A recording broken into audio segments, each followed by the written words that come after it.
Okay, तो 3 bolt के 3 मैंने यहाँ पे डॉट दे दिए, मतलब एक as a free body diagram हम यहाँ पे बना रहे हैं। ओके, फ्री बॉडी डायग्राम बना रहे हैं, तो 3 बोल्ट के 3 पॉइंट, उसमें 1 और 2 बोल्ट, सपोज ये मैंने 1 बोल्ट लिया, ये मैंने 2 बोल्ट लिया, ये मैंने 3 बोल्ट लिया, थर्ड बोल्ट लिया, तो 1 और 2 का डिस्टेंस कितना है L1, दोनों के बीच का डिस्टेंस। 2 और 3 के बीच का डिस्टेंस कितना है L2 है। ओके बराबर। तो फर्स्ट बोल्ट पे पहला तो प्राइमरी शियर फोर्स आ रहा था तीनों बोल्ट पे, तो प्राइमरी शियर फोर्स ये देखो नीचे जा रहा है, नीचे जा रहा है, तो उसका रिएक्शन फोर्स ऊपर आएगा। टूट के नीचे जा रहा है ना, टूट के नीचे जा रहा है, तो रिएक्शन फोर्स ऊपर। एफ देखो तीनों में ऊपर लग रहा है, F P primary shear force समझा। कभी भी है ना ऊपर से ही लोडिंग लगता है, ये लोडिंग ऊपर से ही लगता है, तो प्लेट ये नीचे आएगा, प्लेट ये नीचे आएगा, तो अपना रिएक्शन फोर्स कैसे लगेगा, ऊपर लगेगा।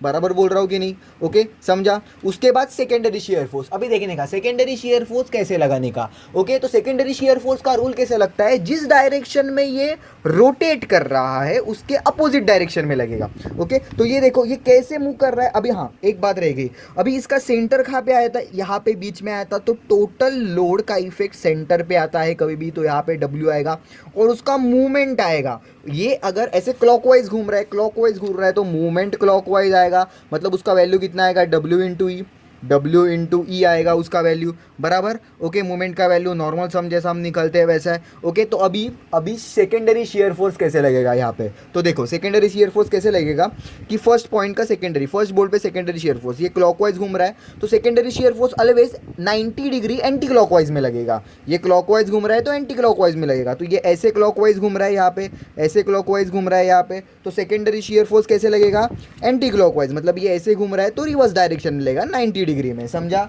बात समझी क्या?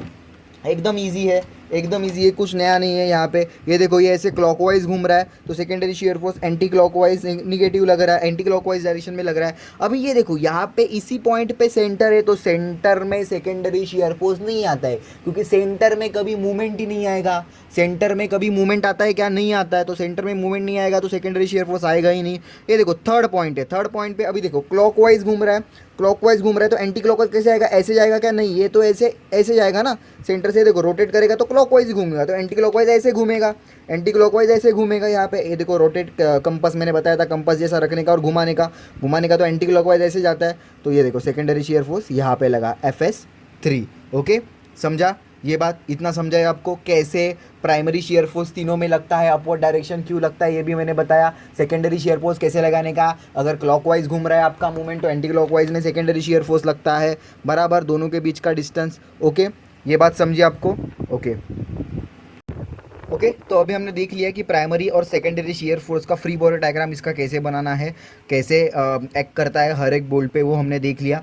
उसके बाद अभी है ना उसका फॉर्मूला देखते हैं। प्राइमरी शियर फोर्स का एक सिंपल नोटेशन है, प्राइमरी शियर फोर्स मतलब प्राइमरी फोर्स एफ पी देने का। ओके, तो ये रहता है W/N, कितना लोड लग रहा है अपॉन कितना नंबर ऑफ बोल्ट्स है। तो अपने को लोड कितना लग रहा है, 8 किलो न्यूटन, मतलब 8000 Newton. Okay, divided by 3 number of volts, तो अपने एफ का वैल्यू आ जाएगा। उसके बाद सेकेंडरी शियर फोर्स, अभी सेकेंडरी शियर फोर्स का एक अलग से फॉर्मूला है, तो वो कैसे आता है वो देखते हैं।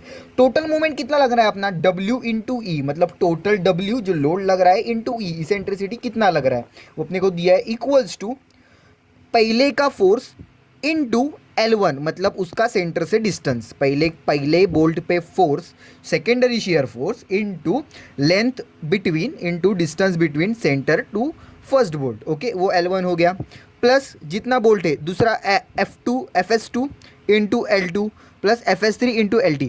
ओके, अभी देखो अभी है ना यहाँ पे एक मिस्टेक हो गया, FS3 इंटू L3 आएगा।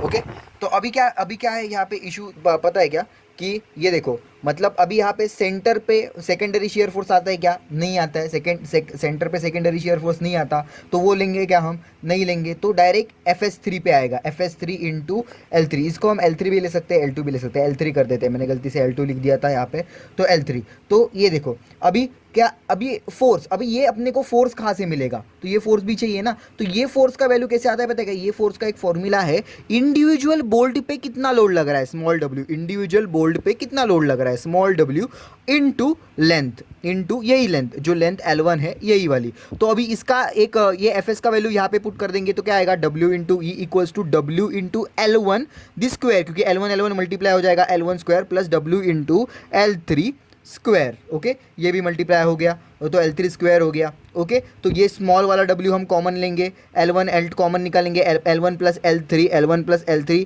को यहाँ पे डिवाइड करने को भेजेंगे तो W into E divide by L1 into plus L3 दोनों का स्क्वायर। अभी W की वैल्यू हमारे पास है, इसेंट्रिसिटी की वैल्यू हमारे पास है, L1 की वैल्यू हमारे पास है, L1 की वैल्यू दी है हमें, L3 की वैल्यू भी दी है, दोनों की वैल्यू सेम ही है, तो वो पुट कर दो और आंसर निकालो, आंसर ये आता है, चेक कर लो। ओके, उसके बाद क्या करना है हमें, Fs1 और Fs3 का वैल्यू, अभी दोनों का वैल्यू सेम क्यों आएगा, क्योंकि दोनों का भी W सेम है, जो W आया है वो वैल्यू सेम ही है, L1 और L3 की वैल्यू भी सेम है, तो Fs1 equals to Fs3 equals to W into L1 लिखेंगे हम, तो ये इसका वैल्यू आता है, मतलब जो W का वैल्यू आया है L का वैल्यू दोनों का सेम ही है, तो उसका वैल्यू आ गया। अभी दोनों का मतलब प्राइमरी शेयर फोर्स और सेकेंडरी शेयर फोर्स दोनों का रिजल्टेंट मुझे लेना पड़ेगा, तो दोनों का रिजल्टेंट कैसे लेंगे हम, रिजल्टेंट का एक फॉर्मूला है under root of FP square plus FS square plus 2FP into FS into cos theta. Okay, तो सब वैल्यू हमारे पास है, थीटा कितना है, थीटा मतलब प्राइमरी शेयर फोर्स और सेकेंडरी शेयर फोर्स के बीच का एंगल, तो ये 90 डिग्री है, तो हम 90 डिग्री